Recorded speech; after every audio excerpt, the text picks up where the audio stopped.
नमस्कार है दोस्तों, भाइयों बहनों एवं प्रिय सभी लोगों का, जितने भी अपने प्यारे और दिल के करीब जितने भी लोग इस वीडियो में सुन रहे हैं, पूरे ब्रह्मांड से, पूरे विश्व से, पूरे दुनिया में किसी भी जगह से, आप सभी लोगों का सबसे पहले इस वीडियो में आने के लिए स्वागत है। दोस्तों, आप सभी को बताना चाहता हूँ, इंडिया देश के पंजाब स्टेट से, इंडिया देश के लिए यह वीडियो काफ़ी ज़्यादा खास है। जितने भी लोग इंडिया देश से सुन रहे हैं ना भाई, आपके लिए तो इससे बढ़िया चांस हो ही नहीं सकता। आपको बता दूं, इंडिया देश के पंजाब स्टेट में 544 वैकेंसीज निकाली गई है, जो कि direct Punjab state power corporation limited जो है ना, वो कंपनी रिक्रूट कर रही है यहाँ पे। और लोगों की संख्या आप देखोगे, एक बार बता दूं, यहाँ पर रहेगी 544। ठीक है, इंडिया देश के पंजाब स्टेट में वैकेंसी आप लोग एक बार ध्यान से सुन लें, 544 लोगों को यहाँ पे जॉब मिलेगी। इंडिया देश के डायरेक्ट पंजाब स्टेट में ये जॉब मिलनी है। अब ये जॉब गवर्नमेंट है, प्राइवेट है, और इसमें वैकेंसी किस तरीके से है, कौन सी पोस्ट आई है, क्या सैलरी मिलेगा, सिलेक्शन कैसे होगा, एलिजिबिलिटी क्या है, क्वालिफिकेशन क्या है, एज लिमिट क्या होगा, फॉर्म कब से कब तक भरे जा रहे हैं, फॉर्म का फीस क्या लिया जा रहा है, और क्या ये पंजाब स्टेट में है तो मैं अगर पंजाब का नहीं हूँ, मैं अगर हरियाणा का हूँ, मैं अगर असम का हूँ, तेलंगाना त्रिपुरा का हूँ, और मैं अगर बिहार दिल्ली जगह का हूँ, तो क्या मैं फॉर्म भर सकता हूँ। तो सारी जानकारी आप लोगों को बताई जाएगी इस वीडियो में। जैसे कि आप लोगों का डाउट ये रहता है कि ऑल इंडिया लोग फॉर्म भर सकते हैं या नहीं, तो वो भी आप लोगों को मैं जल्द ही यहाँ पर इस वीडियो में क्लियर करूँगा। ठीक है, मतलब कहने का ये है कि आपके साथ इस वीडियो में पूरा नोटिफिकेशन डिस्कस होगा दोस्तों, जिसमें आप लोगों को ये बताया जाएगा कि आप लोग अप्लाई कर सकते हो या नहीं अप्लाई कर सकते हो। पूरा नोटिफिकेशन इस वीडियो में डिस्कस हो रहा है, जिसमें eligibility, qualification, age limit, form की डेट, सैलरी और सारा कुछ एक एक चीज़ डिस्कस करूंगा दोस्तों। जिन भी लोगों का एलिजिबल लग रहा है, मतलब जो भी लोग इंडिया में किसी भी जगह से एलिजिबल है, अगर इस वैकेंसी पे फॉर्म अप्लाई कर देना। मैं आपको बताया था, सबसे पहले तो ये कंफर्म्ड है कि इंडिया देश के जो पंजाब राज्य है, यानी इंडिया कंट्री का जो पंजाब स्टेट है, वहाँ के लोग तो एलिजिबल है। ठीक है, लेकिन अब कंडीशन ये है कि जो बाहर वाले लोग हैं, पंजाब के बाहर वाले एरिया के लोग जो हैं, वहाँ लोग फॉर्म भर सकते हैं नहीं, वो चीज़ भी मैं इस वीडियो में बता रहा हूँ आप लोगों को। तो ध्यान से सुने एक बार, सारी चीज़ें आपको इस वीडियो में बताई जा रही है, नोटिफिकेशन पूरा कवर होगा इस वीडियो में। प्लस इस ये जो सारे लिंक इस जॉब से जुड़े हुए हैं, वो सारे वीडियो के नीचे दिए गए हैं आपकी आसानी के लिए। ठीक है, चलिए हम इसको डिस्कस करते हैं। 544 लोग रिक्रूट होंगे, ये तो आपको कंफर्म समझ आ गया। ये पंजाब स्टेट में जो आपका जो पावर कॉरपोरेशन लिमिटेड है, यानी PSPCL, इनका ऑफिशियल वेबसाइट है। इसके आगे डॉट इन है, यानी कि इंडिया वालों के लिए ही ये वेबसाइट स्पेशली वर्क करता है। मतलब कि अगर कोई दूसरे कंट्री से इस वेबसाइट को खोलेगा तो वो इस वेबसाइट को देख ही नहीं पाएगा। मतलब कि कहने का मतलब ये है कि ये इंडिया के लिए स्पेसिफिक वेबसाइट है। और दूसरा आपको बता दूं, ये वेबसाइट इंडिया की वेबसाइट है। और आप जैसा कि देख रहे हो, यहाँ पर आपको दिखाना चाहता हूँ, यहाँ पर आप लोग एम्प्लॉयज़ कॉर्नर में आप लोग देखोगे ना, तो आप लोगों को नोटिफिकेशन दिख जाएगा। ठीक है, तो एक बार नोटिफिकेशन खुद चेक कर लें, अगर खुद से देखना हो तो। आप देखोगे नोटिफिकेशन व्हाट्स न्यू और प्रेस रिलीज इधर चल रहा है, तो यहाँ पर नोटिफिकेशन के सेक्शन में नोटिफिकेशन आकर आप लोग देख सकते हो। यहाँ रिक्रूटमेंट के सेक्शन में भी नोटिफिकेशन देख सकते हो। इस वेबसाइट पर 3 से 4 जगह ऐसे अवेलेबल कराए गए हैं ऑप्शंस, जिसमें नोटिफिकेशन साफ कैंडिडेट देख सकता है। ठीक है, सबसे पहले मैं आपको बता दूं, आपको बताना चाहता हूँ, Punjab state power corporation limited जो इसका पूरा नाम है, ये कॉर्पोरेट आइडेंटिफिकेशन नंबर इसका लिखा हुआ है, और ये इन्होंने पंजाबी भाषा में पूरा डाला हुआ है। और इसी को थोड़ा नीचे हम आए तो इन्होंने इंग्लिश में भी इसको डाला हुआ है। इन्होंने कहा इनवाइट कर रहा है ऑनलाइन एप्लीकेशन 544 वैकेंसियों पर, जिसमें जेई है। जेई मतलब जूनियर इंजीनियर, जो कि electrical junior engineer sub station में चाहिए इनको। मतलब ये देखिए, पंजाब पूरे राज्य पंजाब में जो है, ये पूरे स्टेट में, पंजाब स्टेट है आपको पता है, इस स्टेट में पावर कॉरपोरेशन लिमिटेड इस कंपनी का पूरा नाम है, PSPCL इस पूरे कंपनी को बोल रहे हैं। और ये सब स्टेशन में, अपने सब स्टेशन पे जेई रिक्रूट कर रहे हैं। सिविल जेई मतलब जूनियर इंजीनियर सिविल्स को रिक्रूट कर रहे हैं, जूनियर इंजीनियर इलेक्ट्रिकल्स में भी रिक्रूट कर रहे हैं। आपको बता दूं, ऑनलाइन एप्लीकेशन जो है आर रिसीव्ड फ्रॉम, ये 9 तारीख से फॉर्म चालू हुआ है। आज आपके साथ डिस्कस कर रहा हूँ, इसमें एक हफ्ता फिर भी हो चुका है, और ये 1 मार्च को फॉर्म क्लोज होगा। Prospective candidates are advise to visit recruitment tab. मैंने आपको भी एक टैब दिखाया था अलग से, रिक्रूटमेंट ऑप्शन यहाँ पर इस तरीके से आ रहा था वेबसाइट पे, उसमें आपको ये चीज़ दिख जाएगी, डिटेल्ड नोटिफिकेशन नोटिफिकेशन दिख जाएगा। And submission of online application कब तक होगा? 1 मार्च, मतलब कि जिन भी लोगों को अप्लाई करना है 1 मार्च तक फॉर्म भर लेना। आपके पास आज भी, मैं बता दूं, आज भी अगर आप देखते हो तो आपके पास टोटल आज से लेकर भी आपके पास 2 वीक का समय है, यानी करीब आपके पास 12 से 13 दिन आज से लेकर आगे भी है। ऑनलाइन में तो फिर भी आप लोग शेयर कर दोगे तो आप लोग जल्दी फॉर्म भर लेना। इंडिया का कैंडिडेट अभी मैं आपको आगे बताऊंगा कि आप आउटसाइड स्टेट वाले फॉर्म भरेंगे या नहीं। देखिए ये नोटिफिकेशन 5 तारीख को आया था, ठीक है। ये देखिए चीफ इंजीनियर है यहाँ पर एचआरडी, इस जो ये जो कंपनी है ना दोस्तों, ये आपके पावर सेक्टर के अंदर काम करती है स्टेट पंजाब में। और इसमें मैं आपको बता दूं ये पीएसपीसीएल के जो पटियाला, मतलब पंजाब स्टेट में एक पटियाला जगह है, और पटियाला में जो चीफ इंजीनियर है एचआरडी है इस कंपनी में, उनके द्वारा जो है ये आपका जो है पूरा नोटिस आया है। ये तो शॉर्ट नोटिस हो गया, अब आपको डिटेल्ड भी दिखाएंगे। ये आपके सामने डिटेल्ड नोटिफिकेशन आ गया पंजाब स्टेट। अभी ये बताऊंगा ये कंपनी काम क्या कर रही है। रिक्रूटमेंट आपको बता दूं जेई रिक्रूटमेंट है, एक इसमें इलेक्ट्रिकल है और सब स्टेशन पे जेई है, और दूसरा जेई सिविल वाले भी हैं, ठीक है। 1 मार्च आखिरी समय रहेगा।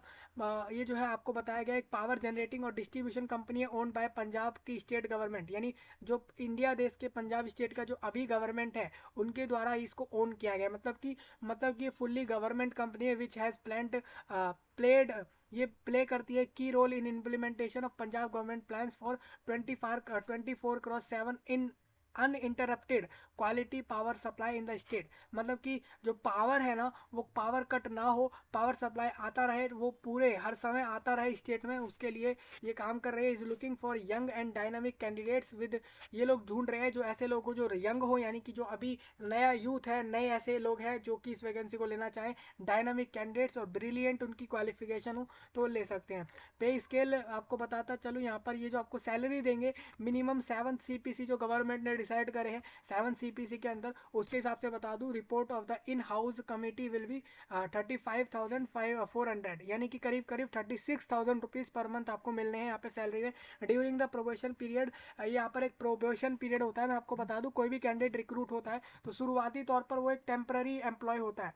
मोस्टली कंपनीज में लोग अब वो आपको प्रोबेशन पे रख देते हैं। प्रोबेशन मतलब होता है कि आप जॉब तो कर रहे हो लेकिन आप लोग जितना कंपनी ने समय डिसाइड किया उस समय तक आप एक प्रोबेशन में हो, तो इसका मतलब ये है कि कंपनी उस समय पे आपको ज़्यादा काम देगी और कंपनी आपके ऊपर ज़्यादा ध्यान देगी कि आप अपना काम सही से कर रहे हो या नहीं। मान के चलते लोग अपना काम सही से नहीं कर रहे हैं उस चीज़ पे, तो ऐसे में कंपनी या तो उसको निकाल भी सकती है या उसको सैलरी, अब देखिए सैलरी पे फ़र्क पड़ जाता है लेकिन प्रोबेशन पीरियड जो सही से निकाल लेते हैं उनको परमानेंट कर लिया जाता है कंपनी में। ये एक तरीका है। In offer of appointment extended probation period which ever is more newly appointed, जो भी लोग अपॉइंट होंगे, मैं आपको बता दूं ये इन्होंने कहा है department of finance Chandigarh, letter number यहाँ पर लिखा है चंडीगढ़ डेटेड ये 17 जुलाई 2020 का लिखा है। और ये कहते हैं कि आप लोगों को देखिए and it will not include any grade pay, आपको कोई ग्रेड पे नहीं मिलता, डियरनेस अलाउंस नहीं मिलेगा, और एनुअल इंक्रीमेंट मतलब कि साल साल में आपके पैसे बढ़ रहे हैं ऐसा भी कुछ नहीं होगा, और any other allowance except the travelling allowance ये सब नहीं होगा, ठीक है। एनी अदर अलाउंस जैसे कि एक्सेप्ट द ट्रैवलिंग अलाउंस और medical reimbursement if any as per the entitlement for the post held by such candidate, मतलब however in case of appointment of candidate already in service they pay shall be protected if the minimum admissible pay in the offer of appointment in is lower than the pay actually drawn by them on the post they actually hold leave, मतलब कहते हैं but they will not be given any increment or allowance except TA and medical देखिए simple सी बात है, कह रहे हैं कि हम लोगों को रिक्रूट करेंगे, सैलरी के अलावा हम कुछ नहीं देने वाले। इट विल नॉट इंक्लूड कि आपको कोई महंगाई भत्ता नहीं मिल रहा है, कोई अलग से फ़ायदे नहीं मिल रहे, ऐसा नहीं हो रहा कि साल साल पे सैलरी बढ़ रही है, ऐसा कुछ भी नहीं होगा। सैलरी 36 ये जो 35,400 रुपये यही मिलेंगे, प्लस कहते थे कि हम आपको ट्रैवलिंग अलाउंस दे सकते हैं, मतलब और मेडिकल अगर कोई मेडिकल से जुड़ी कोई चीज़ रही तो वो हम देंगे, लेकिन बाकी कोई चीज़ हम यहाँ पर नहीं दे रहे। Probation period for this post will be 3 year, मतलब 3 साल आप लोग शुरू में टेम्पररी रहोगे इस जॉब पर, आगे चल के आप परमानेंट हो जाओगे। शुरू के 3 साल आपको अच्छा वर्क यहाँ पर देना होगा, ठीक है। ये गवर्नमेंट ऑफ पंजाब स्टेट में रिक्रूट कर रहे हैं, आपको बता दूं गवर्नमेंट है इसमें रिक्रूटमेंट बॉडी, और कंपनी का नाम आपने देख लिया है। ये एक पावर जनरेशन के अंदर ये कंपनी आ रही है स्टेट में, पंजाब में। और टोटल नंबर ऑफ वैकेंसी यहाँ पर जो भरी जा रही है जूनियर इंजीनियर्स की, वो इस तरीके से हैं कि 378 लोग इनको इलेक्ट्रिकल में चाहिए, सब स्टेशन में 112 चाहिए और 54 सिविल इंजीनियर्स चाहिए, जिसमें ये लोग जेई पोस्ट पर जाएंगे। टोटल 544 लोग रिक्रूट होंगे। थोड़ा मैं आगे बढ़ूंगा, यहाँ पर इन्होंने बोला है कि जनरल कैटेगरी वाले 58 लोग रिक्रूट होंगे टोटल वैकेंसियों में, जिसमें से रिजर्व्ड महिलाओं के लिए 16 वैकेंसी रहेंगी और इसमें आपके डिसेबल्ड वालों के लिए पोस्ट रिजर्व फॉर वुमेन के लिए इन्होंने बता दिया है कितनी रहेंगी आउट ऑफ टोटल इतनी पोस्ट।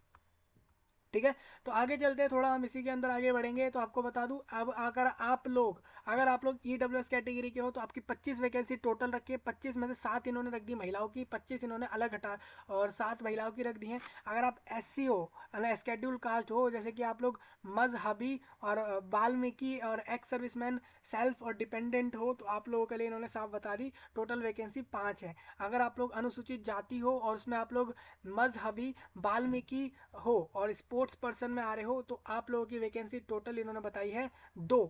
ठीक है, अगर आप एससी हो, उसमें भी आप स्केड्यूल कास्ट, अदर्स, बाकी सारे, अब देखिए स्केड्यूल कास्ट ये सबको छोड़ के आप बाकी स्केड्यूल कास्ट में आते हो स्टेट में, स्टेट पंजाब में, तो आपकी वैकेंसी आप देख लेना। ठीक है, तो एससी वाले और ईडब्ल्यूएस और जनरल सभी लोग अपनी वैकेंसियों को यहाँ से अच्छे से देखें, पूरा समझ ले। ठीक है, एक चीज़ और आपको बता दूँ, बैकलॉग वैकेंसीज भी हैं, मतलब कि इस पूरे रिक्रूटमेंट में कुछ वैकेंसीज ऐसी हैं जो कि पिछली ईयर वाली या पिछले रिक्रूटमेंट वाली जोड़ी गई है। अगर बैकलॉग वैकेंसी की बात करूं तो टोटल 130 ऐसी वैकेंसीज है जो पहले रिक्रूटमेंट खाली रह गई थी पिछली वैकेंसियों में, वो अब इन्होंने जोड़ दिया। नहीं, टोटल बैकलॉग वैकेंसी इन्होंने 130 बताई है, जैसे कि आप लोग देख सकते हो, कुछ पोस्टों वाइज इन्होंने बता दिया है।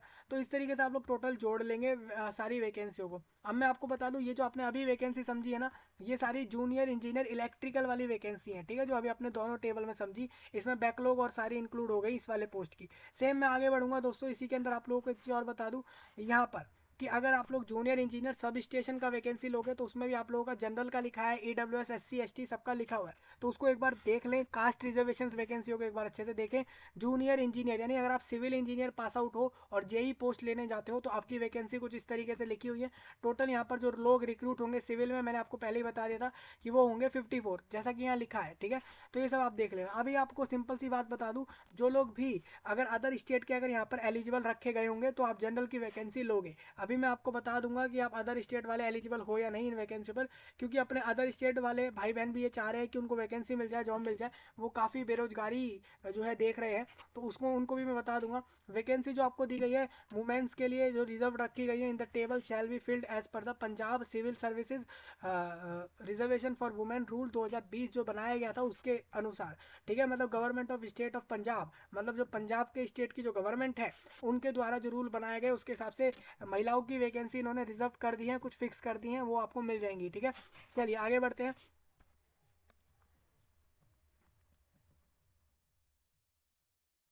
ठीक है, आप देखिए इरिस्पेक्टिव ऑफ जेंडर, इन्होंने साफ साफ कहा है जिन वैकेंसियों पे महिला नहीं लिखा, वुमेन नहीं लिखा, तो वो वैकेंसी साफ साफ जो भी अपने भाई हैं, जो भी अपने मेल कैंडिडेट्स हैं या पुरुष हैं या फिर जो भी ट्रांसजेंडर लोग हैं उन लोगों को भी, मतलब इरिस्पेक्टिव ऑफ जेंडर, मतलब कि अदर जेंडर वाले लोग भी वैकेंसी ले सकते हैं। महिलाओं को छोड़ के बाकी सारी वैकेंसी जो बच गई हैं वो बाकी सभी लोग ले सकते हैं। ठीक है, अभी मतलब महिलाओं का फिक्स कर दिया है, बाकी सब में इन्होंने मेल और बाकी ट्रांसजेंडर और बाकी सबको इन्होंने वहाँ डाल दिया है। ठीक है, सबको समझ आ रहा होगा, समझ आना ही चाहिए। ठीक है, एलिजिबिलिटी क्राइटेरिया आप देख लो, बेसिक और प्रोफेशनल क्वालिफिकेशन इस तरीके से रहेगी। अगर आप जूनियर इंजीनियर इलेक्ट्रिकल का वैकेंसी लेने जाओगे तो बेसिक और प्रोफेशनल क्वालिफिकेशन यही हो कि कैंडिडेट का जो है वो फुल टाइम रेगुलर उसने 3 या 4 साल का डिप्लोमा कर लिया हो इन इलेक्ट्रिकल या फिर एंड इलेक्ट्रॉनिक्स इंजीनियरिंग में किसी भी इंस्टीट्यूट से, बाई स्टेट से कराए, सेंट्रल मतलब ऑल इंडिया में कहीं से कर लिया है, वो भी मिनिमम 60% ज़्यादा से मार्क्स वो लिया है तो वो कर सकता है अप्लाई।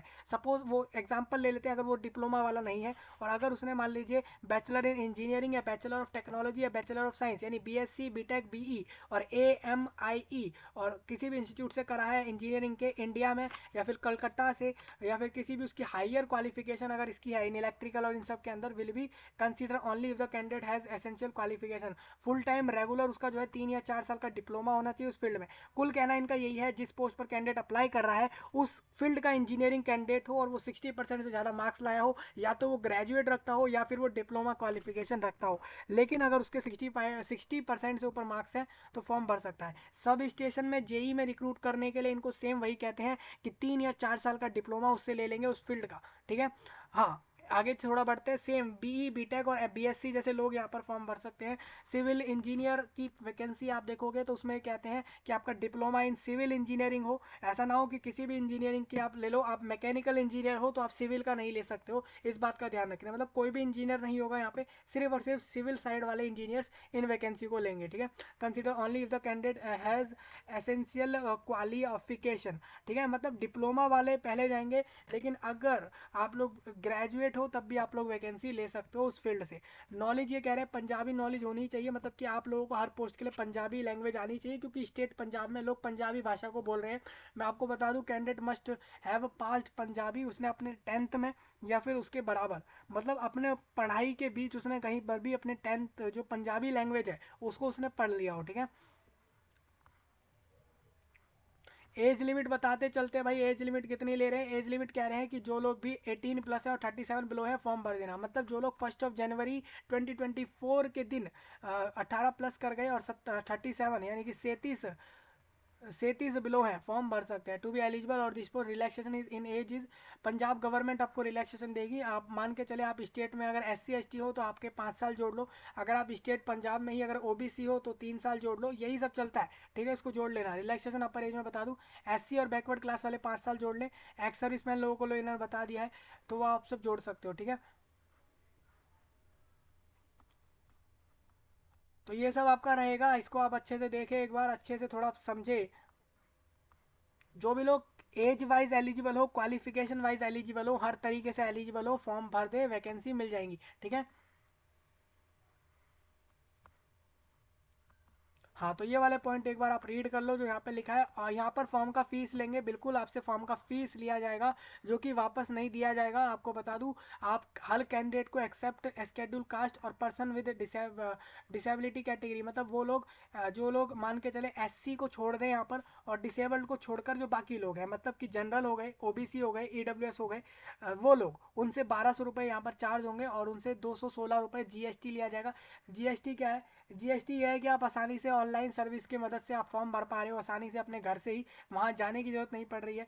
और इस तौर पर एक टैक्स कटेगा इसमें फॉर्म भरने के लिए, जो कि GST जिसको कहा जाता है गुड सर्विस टैक्स, कि भाई ये आपको एक ऐसा सर्विस दे रहे हैं जिससे आप ऑनलाइन फॉर्म भर पा रहे हो, तो GST गुड सर्विस टैक्स, तो इसके 216 रुपये काट लेंगे, तो 216 यह है, और ये तो टोटल हो गए 1416 plus bank charge. Bank charge कौन सा? मान के चले कैंडिडेट HDFC से भर रहा है, कैंडिडेट मान के चले SBI से भर रहा है, पेमेंट को फॉर्म को भर रहा है, या फिर मान लेते हैं कैंडिडेट किसी भी संस्था के बैंक के अकाउंट से भर रहा है। मतलब मान लेते हैं कैंडिडेट जो है यहाँ पर यूको बैंक से भर रहा है, यूनो बैंक से भर रहा है, यूनियन बैंक है, बहुत से बैंक है, आप उनमें से किसी से भी भर रहे हो तो उसका बैंक अपना अलग चार्ज जो भी डिसाइड करा हुआ है बैंक वो लेगा, प्लस आपके जो फॉर्म की फीस है वो ले लेगा। वो बैंक का चार्ज बैंक के पास जाएगा, और बाकी आपका फीस डायरेक्ट इनके पास चला जाएगा, इस कंपनी के पास, ठीक है। SC जितने भी अपने SC हैं पंजाब में, और जितने भी अपने डिसेबल्ड लोग हैं, पर्सन विद डिसेबल्ड, आपको सब बता दूँ 750 रुपीज़ आपसे लिए जाएंगे, और 135 रुपये इसमें अलग से GST, यानी 800 जो है 885 रुपीज़ आपसे यहाँ पर चार्ज हो रहे हैं, ठीक है। ऑनलाइन फॉर्म भरना है, ऑनलाइन ही फीस सबमिट होगी, इस चीज़ को आप थोड़ा रीड कर ले जो सारी चीज़ें लिखी है। फीस वापस नहीं होगी, अगर आप सही में लेना चाहो वैकेंसी को तभी फॉर्म भरना। रिजर्व पंजाब के ही रिजर्वेशंस को ही सिर्फ यहाँ पर जो है बेनिफिट मिलेंगे रिजर्वेशंस के, चाहे वो वैकेंसी में हो चाहे वो एज में हो, ठीक है।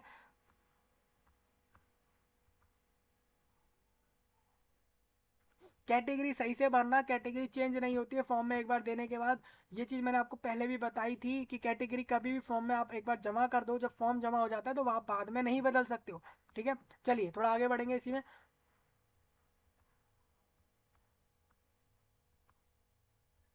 तो ये एक बार सारे पॉइंट एक बार रीड करें, बहुत इंपॉर्टेंट होते हैं सारे पॉइंट।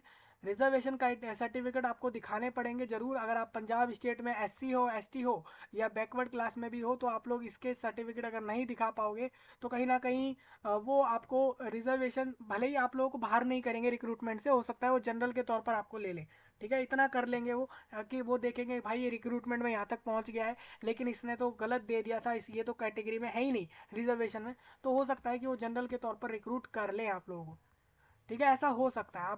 आप लोग लेकिन फॉर्म में आप लोग कैटेगरी को चेंज नहीं कर सकते। स्कीम ऑफ एग्जामिनेशन भाई, यहाँ पर एक एग्जाम होना है जिसमें आपको बता दूं 70 question related to concern discipline. Concern discipline मतलब हो जाता है जैसे कि जूनियर इंजीनियर का अगर आप सिविल का वैकेंसी लोगे तो जेई सिविल इंजीनियर्स के रिगार्डिंग आपसे सारे क्वेश्चन पूछेंगे, 70 क्वेश्चन। अगर आप इलेक्ट्रिकल के लोगे तो इलेक्ट्रिकल के क्वेश्चन जीके 10 और रीजनिंग और इंग्लिश, ये 30 क्वेश्चन ऐसे हैं जो कि हर पोस्ट के लिए कॉमन है। आपको बता दूं सारे क्वेश्चन एमसीक्यू होंगे। एमसीक्यू मतलब हर क्वेश्चन में चार चार ऑप्शन देंगे, उसमें से एक सही है बाकी तीनों गलत है।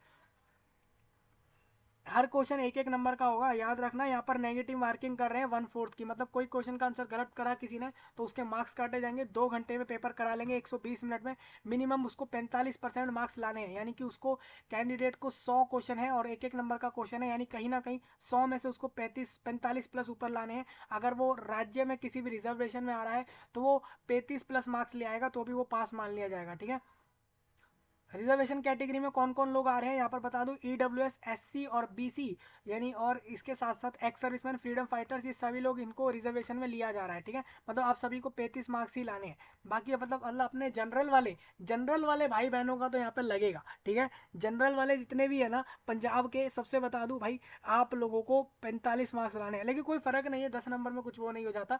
आप लोग बस इसमें एग्जाम का सिलेबस प्रिपेयर कर लोगे तो निकल जाएगा।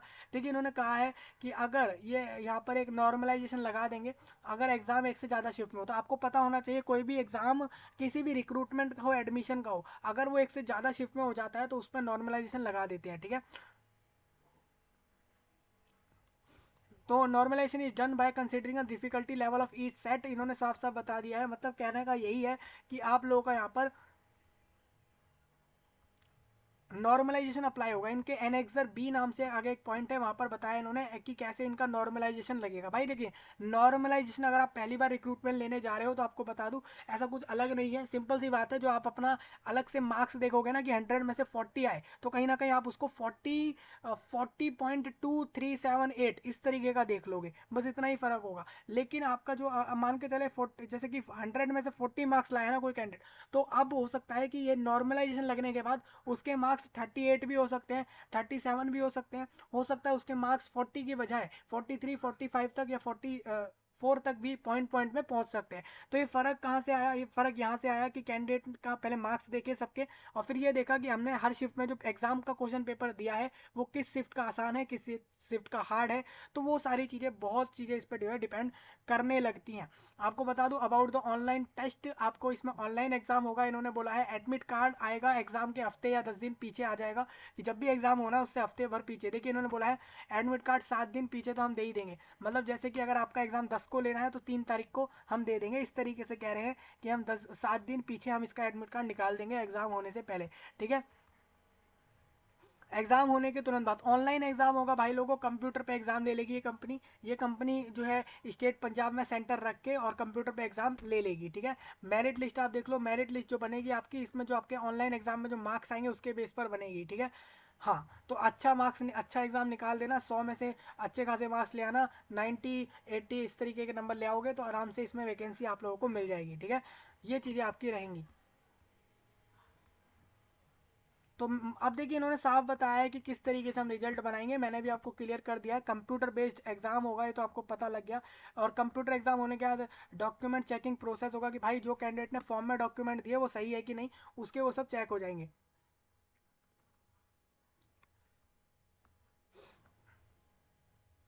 ठीक है, ईमेल आईडी और मोबाइल नंबर की मदद से लोग रजिस्ट्रेशन कर सकते हैं, फॉर्म भर सकते हैं। अपॉइंटमेंट या ज्वाइनिंग कैसे मिलेगी कैंडिडेट को? जैसे ही वो डॉक्यूमेंट चेक कराने में सक्सेस हो जाता है कि सही में उसके सारे डॉक्यूमेंट ट्रू हैं, वो सही में क्वालिफिकेशन रखता है, तो वो डायरेक्ट आगे बढ़ जाएगा, उसको वैकेंसी मिल जाएगी। ठीक है, उसको ज्वाइनिंग मिल जाएगी, उसको जॉब मिल जाएगी।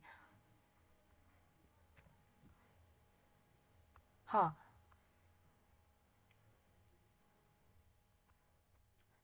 मे dispute the selected candidate to undergo training at technical. अब देखिए ये लोग कैसा भी कर सकते हैं कि आपको टेक्निकल ट्रेनिंग इंस्टीट्यूट में अपने भेज सकते हैं, इस कंपनी के आप लोगों को ट्रेनिंग में भी भेज सकते हैं जो लोग सिलेक्ट हो जाएंगे, ठीक है।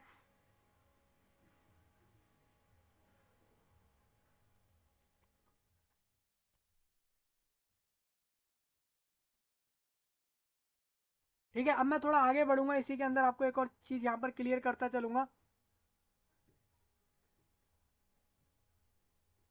देखिए भाई, अब इसके आगे आ जाता है आप लोगों का ट्रेनिंग होगा, हो सकता है कि ये लोग ट्रेनिंग में भी आपको भेज दें सिलेक्ट करने के बाद, उन्होंने देखा कि इसको तो सही में बहुत कुछ का बहुत कम आता है तो इसको ट्रेनिंग में भी भेज सकते हैं। सैलरी का कोई फर्क नहीं पड़ेगा, सैलरी वही रहेगा।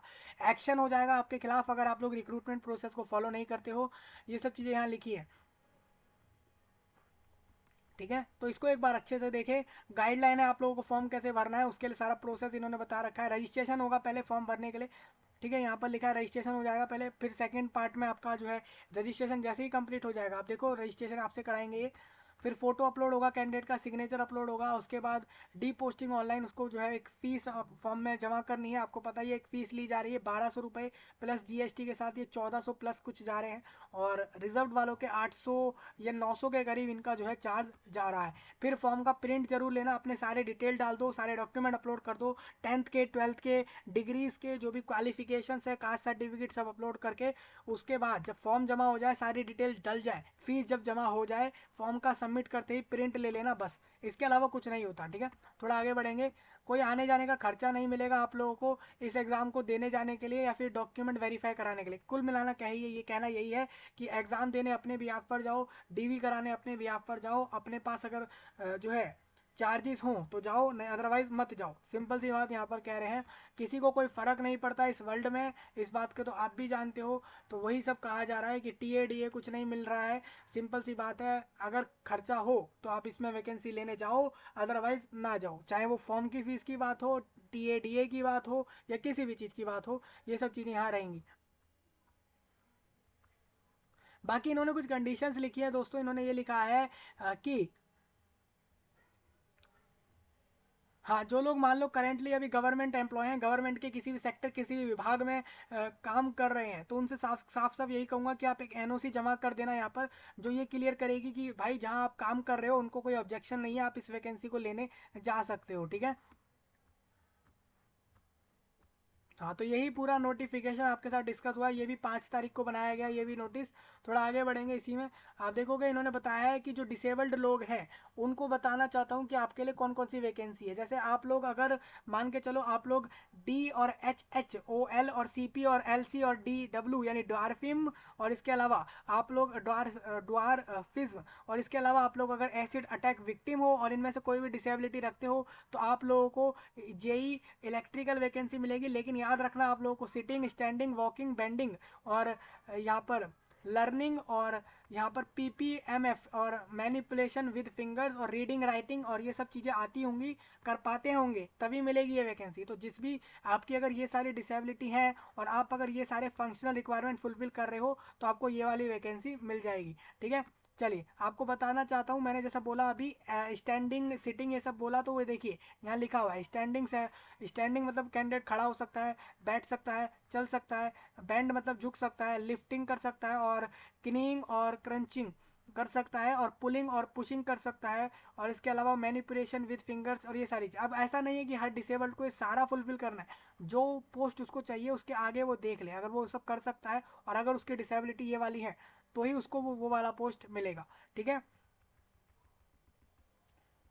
चलिए भाई थोड़ा आगे बढ़ेंगे, यही सब आपका लिखा है। अभी देखिए इन्होंने डिसेबिलिटी बता दी, deaf, hard of hearing, one arm, one leg, cerebral palsy और लेपोरेसी क्योर्ड, इसके अलावा ड्वार्फिम्स और एसिड अटैक विक्टिम्स, ये सब डिसेबिलिटीज़ में आते हैं लोग। अगर आप इनमें हो तो आप एक बार देख लेना। नॉर्मलाइजेशन फार्मूला बता दूं, अगर एक से ज़्यादा शिफ्ट में एग्जाम होता है तो एक फार्मूला है P is equal to small M slash यहाँ पर एन क्रॉस 100। इसमें आपका देखिए एम मतलब ये हो जाता है, एम मतलब नंबर बाय एम, और कितने लोग वहाँ पर एग्जाम देने गए, रॉ मार्क्स कितने आए, रॉ मार्क्स होता है मतलब कि आपके एक्चुअल मार्क्स कितने आते हैं, उसको रॉ मार्क्स कहते हैं, ठीक है।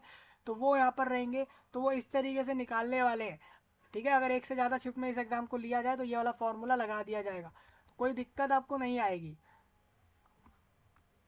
तो ये सब है पूरा फॉर्मूला इन्होंने बताया है कि कैसे यूज़ कर रहे हैं हम। कौन सी मैथ्स लगा रहे हैं, सारा कुछ बता रहे हैं कि शिफ्ट 1 में जैसे मान के चलो candidate A B C shift 1 में आए, उनके मार्क्स रॉ मार्क्स आ गए suppose X A X B X C, उनके मार्क्स आ गए, परसेंटाइल निकाली तो उनकी P A P B P C आ गई, तो अलग अलग आ सकती है। तो ये सब पी जो है ना, पी ए पी बी और पी सी, ये सब निकाला गया है इस वाले फॉर्मूले से जो आप यहाँ पर देख रहे हो। इसका यूज़ आप लोग यहाँ से समझ सकते हो। जैसे कभी कभार हम स्टैटिस्टिक्स पढ़ते हैं तो वहाँ पर हम देखते हैं कि हम इसको डिनोशन दे देते हैं कि भाई इसका मतलब ये होगा इतने नंबर ऑफ ये आइटम और इतने नंबर लोग आए और उसमें से इतने परसेंट, इतना अगर पेपर हार्ड जाता है आसान जाता है उस पर भी डिपेंड करता है। ठीक है, डेटा अक्रॉस एक एक शिफ्ट का अलग अलग रिजल्ट बनाया जाता है जब वो परसेंटाइल में रिजल्ट निकाला जाता है। ठीक है, काफ़ी लोगों को ये प्रोसेस समझ आ रहा है, काफ़ी लोगों को नहीं भी समझ आ रहा होगा, मैं इतना समझ रहा हूँ। लेकिन जो भी है अब यही है, यही लगेगा एक से ज़्यादा शिफ्ट वालों के लिए। तो इसको एक बार देख लें अच्छे से। देखिए पूरा एग्जाम्पल बता दिया इन्होंने कि कैसे प्रोसीजर बनता है नॉर्मलाइजेशन में। देखो इन्होंने पूरा बताया परसेंटाइल स्कोर कैसे आता है। ठीक है, तो वो एक बार यहाँ से आप समझ सकते हो, इसको हम डिस्कस नहीं कर रहे हैं, इसको हम यहाँ पर छोड़ देते हैं इसी तरीके से। अब आप कहोगे एग्जाम तो आपने बता दिया 100 क्वेश्चन आएंगे, आपने ये भी बता दिया 70 तो हमारे आ रहे हैं हमारी क्वालिफिकेशन के, बाकी 30 आपने बता दिया इंग्लिश और जीके जैसी चीज़ों के आ रहे हैं। लेकिन वो क्वेश्चन का एक्चुअल टॉपिक क्या है, आप सिलेबस दो तो बताओगे ना कि कितना आ रहा है, क्या क्या आ रहा है। तो डिटेल्ड सिलेबस नहीं आया, लेकिन मैं इतना श्योरिटी लेता हूँ कि अगर ये 1 मार्च को फॉर्म क्लोज होने हैं तो कहीं ना कहीं इसमें आपका जो सिलेबस है वो आपको देखने को मिल जाएगा, मार्च मिड तक मिल जाएगा या इसी मार्च तक मिलने वाला है। क्योंकि अगर नहीं मिलता है तो आप वैसे तो इन टॉपिक्स को प्रिपेयर कर ही सकते हो, अपना अलग भी कहीं भी देखकर प्रिपरेशन कर सकते हो, लेकिन अगर सिलेबस आ जाए तो अच्छा हो जाएगा लोगों के लिए। अब देखो ये चीज़ साफ कहते हैं कि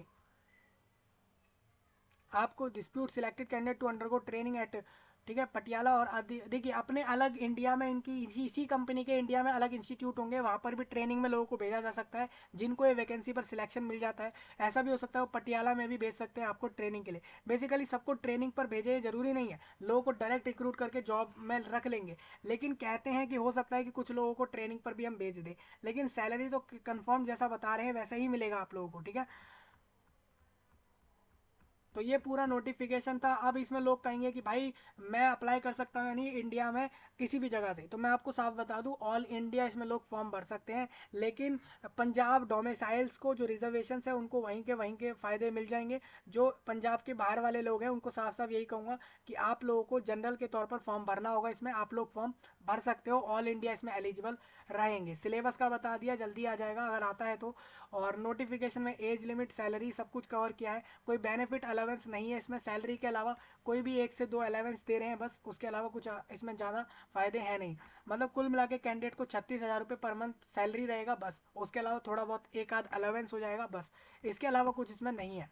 तो आप लोगों को अप्लाई करना हो कर देना। ये पूरा नोटिस डिस्कस कर दिया गया है यहाँ इस वीडियो में। थोड़ा आगे बढ़ेंगे, ये देखिए यहाँ हम आप अप्लाई करने की तरफ आ गए हैं। देखिए ये नोटिफिकेशन लिंक है, इसके थोड़ा ऊपर देखोगे तो लिंक फॉर अप्लाइंग ऑनलाइन, ठीक है, इस पर क्लिक करोगे तो यहाँ आ जाओगे। पहले सिलेक्ट करना कौन से पोस्ट कोड पे, 23 आप देखोगे 24, यहाँ पर लिखा है 301, 2 और 3। अब आप कहोगे आपका कौन सा कोड है, आपको कैसे पता लगेगा। तो यहाँ पर आप देखो जिस पोस्ट पे आप अप्लाई कर रहे हो ना, जैसे कि ये जेई है, ये वाला पोस्ट है, ये तीनों पोस्टों में इन्होंने नाम दे दिया है, इसके साथ साथ इन्होंने एक पोस्ट कोड भी दिया होगा आगे, इन्होंने इन पोस्टों को कोड दे दिया होगा कि भाई कैंडिडेट को पता लग जाए कि वो किस पोस्ट पे। देखिए आपने देखा 3 पोस्ट है, सिविल है, और आप इस तरीके से देखोगे तो ये सब रहेगा। मैं एक बार इधर यहाँ पर सिलेक्ट करता हूँ, जैसे मैंने यहाँ पर सिलेक्ट किया, ठीक है, 301 सिलेक्ट कर लेते हैं। ठीक है, तो आपने इन्होंने क्या बोला, असिस्टेंट लाइन मैन पे आप फॉर्म भर रहे हो, उन्होंने ऐसा बता दिया कि आप इस पे अप्लाई कर रहे हो। 303 भाई देखो, आप लोग इन वाली रिक्रूटमेंट पे जाओगे फॉर्म भर रहे हैं तो आपको 303 लेना है। ये देखिए ये नोटिस दिख गया है, ये आपको लेना होगा 303। तो एक बार हम यहाँ पे ढूंढ लेते हैं 303, तो यहाँ आ जाते हैं और हम इसमें इस पर जाएंगे और हम यहाँ पे 303 पे आ जाएंगे। ठीक है, तो आप देखो जेई रिक्रूटमेंट आ गया, इस पर आप लोग टिक कर लेना और यहाँ पर आप लोग न्यू रजिस्ट्रेशन पे क्लिक करके पहले रजिस्ट्रेशन करो और फिर फॉर्म भर लो। ठीक है, देखो मैंने इस पर क्लिक किया, यहाँ पर आपको बताना है कौन सी पोस्ट पे अप्लाई कर रहे हो और सारा प्रोसेस करते हुए फॉर्म भर देना। तो ऑल इंडिया लोग भर लो इस फॉर्म को, जाकर अप्लाई कर दो। कोई डाउट आपका रह गया हो इस रिक्रूटमेंट से जुड़ा, कमेंट में बता देना और इस जानकारी को पूरे विश्व में, पूरे वर्ल्ड वर्ल्ड में एक एक जगह तक शेयर करें, खासकर इंडिया के एक एक लोगों तक। चलिए मिल रहा हूँ जल्द ही आपके साथ, तब तक के लिए आप सभी का धन्यवाद।